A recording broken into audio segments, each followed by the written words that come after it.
The David Pakman Show at davidpakman.com. Big news in Iran.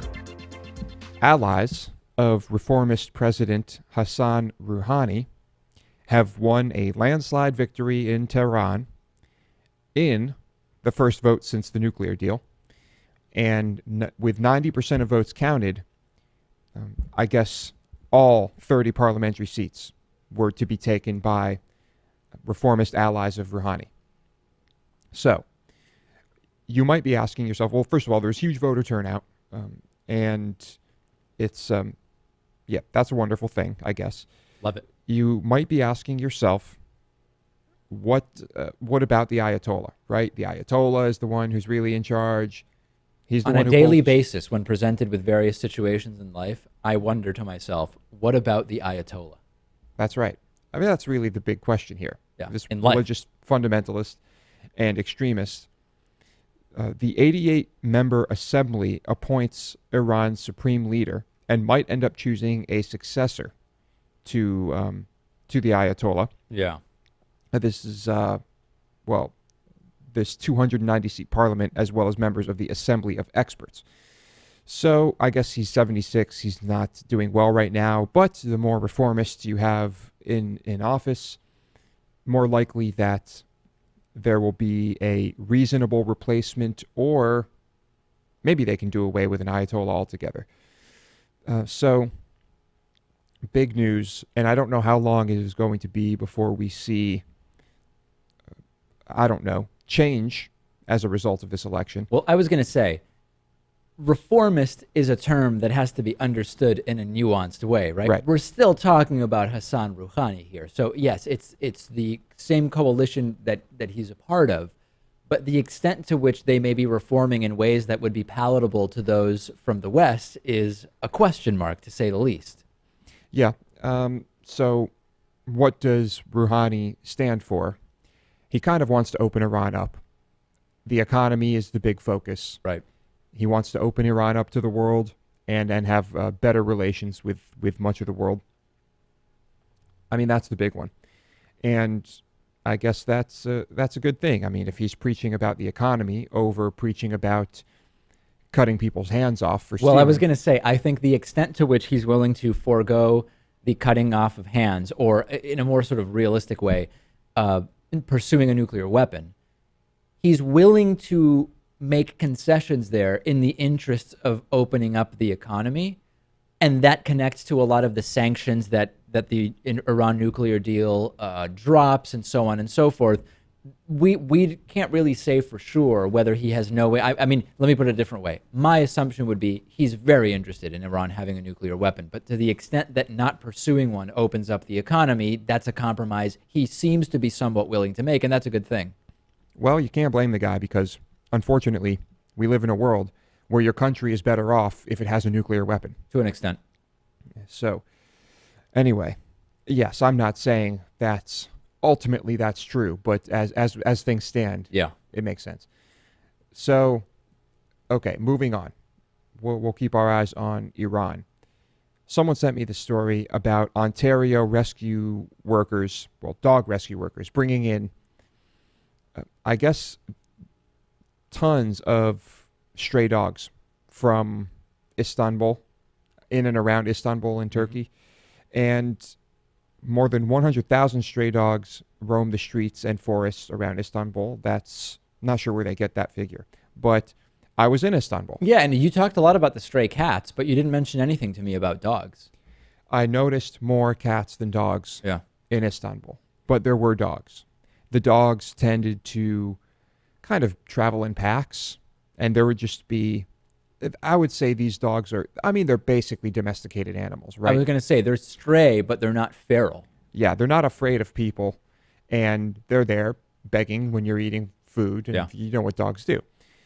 And that was the first time, Israel has a cat problem, you know that. Yeah, when I was walking around Tel Aviv, you would actually see little piles of cat food that people would leave out near their homes, and it was, cats would come by and get what they want, and that sort of so on. Yeah. And so that happens in places where there there was once a rat problem or Right. a vermin problem, and then people say, oh, we'll just bring in all these cats, and well, that's what you get. So with the dogs, though, this was something else I noticed in Greece as well, that people just don't really care about dogs. Dogs are considered maybe dirty animals, and while people might find them about as charming as we might find a squirrel here. You know, some people like squirrels. They might try to feed a squirrel. They'll say, oh, that's cute. But a lot of people see them as rats with tails. Yes. So it's interesting to me that there are groups who focus on getting dogs out of Turkey and out of other countries. But I just find it shocking. I'm not sure where it comes from, but that there's so many countries where dogs and cats are treated the way they're treated. Yeah, I mean, there's many countries where dogs and cats are eaten. We're not even talking about those countries. In Argentina, there is sort of a stray dog problem, at least in the big cities. And obviously, these stray dogs are unneutered. So it's a problem that can multiply quickly, if you know what I mean. And but the thing is, in Argentina, people do still see dogs as pets. There's not that idea that the dog is a dirty animal, although maybe when it comes to these specific unneutered stray dogs, they're sort of seen that way. Yeah. When I was in Greece, there was almost everywhere we went, there was a dog that was interacting with us or nearby, and we witnessed interacting with other people. And I think on one of my last nights there, I was having dinner with my friend, and there was a dog really who did not look in great shape. Was hanging around the restaurant I was eating at. A couple of guys threw it some scraps, and we gave it a fair amount of food. And I had some meat that was on a bone. This dog was even chewing up the bone and eating the bone. And eventually we get up to leave, and the dog just followed us. Right. It just, wherever we would have gone that night, the dog would have followed us. Right. And it was a very friendly dog. It was a playful dog. I mean, I was thinking to myself, I feel terrible. Here's this dog. It clearly had a broken arm at one point. It's crooked, healed crooked. Yeah. And it looks rather emaciated. I wanted to help the dog. I really couldn't help the dog. Yeah, what could you do? Unfortunately. I mean, maybe I could if I really wanted to ship it back to the United States. I mean, if you had a week there, you could have made it a project to find a home for the dog, right? I mean, at that point, I don't think it's easy to find a home for a dog in a country like that. Yeah. I mean, I suppose I could have done something. I only had a day left anyway. But, yeah, I just felt terrible. Such a nice dog. And it would have been a beautiful dog, beautiful coat, had it still was an attractive dog despite being so rough around the edges. Yeah. So anyway. What size dog was it? It was a good-sized dog. Yeah. Like 60 pounds, you think? I've never owned a dog. I can't look at a dog and guess its weight, really. Oh, okay, good. Yeah. So, anyway, dogs in foreign countries not treated well. Right. Yeah. Okay, moving on. Here's a story that Dave loves. I just saw someone posted this on Facebook. It's about the CEO of Charles Schwab revealing how he tests job candidates. And I guess it's certainly probably not the first interview, but sometime during the interview process, he takes them to breakfast. But what he does is he shows up to the restaurant early, and he tells the waiter or waitress, I want you to mess up the order of the person I'm with. Bring the wrong thing. Bring the wrong thing, mess it up, mess it up, and I am going to give you a big tip. Just go along with this, whatever. The guy can probably tip pretty well. And I just think this is brilliant. So what he does is then he says, he observes them. He says, are they upset? Are they frustrated? Or are they understanding? Life is like that and business is like that. It's another way to look inside their heart rather than in their head. And I think this is really interesting. And he says, what I'm looking for is whether their view of the world really revolves around others or whether it revolves around them. And I'll ask them about their greatest failures in life and see if they own them or whether they blame somebody else. And I guess you're not probably, if you're nervous in the first place, you're probably not going to be acting like yourself in one of these situations. Well, I was going to say, I I have some thoughts on it. I think the concept of this is absolutely fantastic, right? If they bring over the wrong food and you treat the wait staff like shit, okay? Which, by the way, I hate. We were recently in a situation where someone did that in front of us, and both of us noticed it, and and we commented on it, how unsavory that was.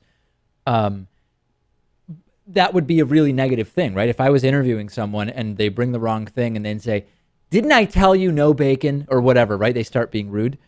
That would be negative for me. It would be very important for me to observe that from the point of view of, do I want to hire this person? The problem I see with this is even people who might have that tendency would probably be aware enough not to react that way in an interview. But the problem with that is I could see people who normally would complain politely just saying, "Oh, it doesn't matter. I'll just have this." But really, you didn't order that. That's okay. Yeah, I don't mind this. Maybe out of nervousness or not wanting to make a scene, they would do that. But that would arguably be a negative in terms of that person working for you, because I would say, is this person just going to get pushed around, right? If they're dealing with vendors or whatever, and the vendor sends it, are they just going to say, "Hey, that's okay. I don't want to bother you. Yeah, we ordered A and you sent us B, but hey, whatever, we'll do it. I mean, we have no use for B, but I don't want to bother them. We'll keep it." So it's an interesting balance because you assume the person is going to be affected by the fact that they're on an interview. And at the same time, the way they're affected could be in a way that actually makes what would normally be a very good reaction a bad one, or vice versa. Yeah, and so I think you could still, if maybe he has a process and he's not divulging everything here, and I'm sure there's still valuable information you can gather from setting things up this way. Yeah. I guess there's a reason he does it, and it probably works, whatever. But he shares another story here. I think this is more interesting than what he does for his job interviews.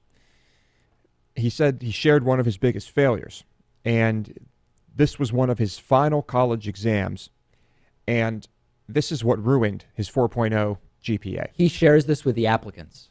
No, he shares this with the person who's interviewing him about whatever. After spending hours studying and memorizing formulas for calculations, he shows up and he finds that the exam was nothing but a blank sheet of paper. The professor said, "I've taught you everything I can teach you about business in the last 10 weeks. But the most important message, the most important question is this: what is the name of the lady who cleans this building?" That was the question. One question exam. He said he had no idea. He got a B in the class because of that. Ruined his 4.0 GPA. He said that had a powerful impact. Her name was Dottie, and I didn't know Dottie. I'd seen her, but I'd never taken the time to ask her name. And he shared that since then, he's tried to know every Dottie I've worked with. It was a reminder of what really matters in life. And so a lesson in teaching who really does the real work, right? So on and so forth. I find that to be a really, really interesting anecdote. Yeah, you hear from a lot of CEOs, and you know what? Trump is actually one of them, who know everybody, supposedly, right? They know the guy who works at the front desk. They know whether he had a kid recently. And I think that's obviously a really great thing from a management standpoint. I'll tell an anecdotal story. I don't think it's any surprise to people that we've been interviewing here for expansion at the David Pakman Show. I won't go further than that. And I've been doing the first rounds of interviews not at the studio. Rather than you come to the studio, there's all sorts of stuff going on. It's a new environment for people. So I've been doing first interviews at different coffee shops, and I'll specifically pick a coffee shop where I don't think seating is going to be a problem. I'm very specifically picking coffee. I'm not going to pick a certain type of coffee shop. Obviously no Starbucks or Dunkin' Donuts. I mean, I'm not a lunatic, Lewis. I'm not going to conduct interviews there. And I'll show up early, right? I always show up way, way early because I don't want the person getting there before me. I want to be able to pick the seats so I can see them when they come in and blah, blah, blah, blah, blah. And different people really react differently because a lot of them try to get there before me. They say, I'm going to get there 20 minutes early so that I can get there. But I'm getting there an hour early. I get there an hour early and I'll just sit and do work to make sure that they're not getting there before me. But so now I'm observing how early do they get there? And if someone walks in a minute before, is that different than if they walk in 30 minutes before? Are they really planning ahead and ensuring that they're not late? And anyway, it's just interesting to see how people, what people do and how they react. And it's been a very interesting process. I'm sort of feeling around in the dark. We've only recently been doing this, but I'm trying not to ask any of those stereotypical interview questions like, tell me about a time where you had a conflict with a coworker and how it was ultimately resolved, right? Because that's a question everybody expects, everybody prepares for, et cetera. So I've been going about it more casually, and I say, hey, so what issues do you care about politically, right? And it's like, is this an opinion question? Is this an interview question? What is it? And it does help to either, number one, expose people who know nothing about politics and probably aren't good candidates for working for the show, or just really get at very, very quickly what it is that people are thinking about on a day-to-day basis. And you can figure out if someone's good at problem solving or whatever, their sort of way of thinking, just from talking about politics or the news or whatever. I had a conversation about Serial, not cereal that you eat, but the podcast Serial, and Making a Murderer with a candidate.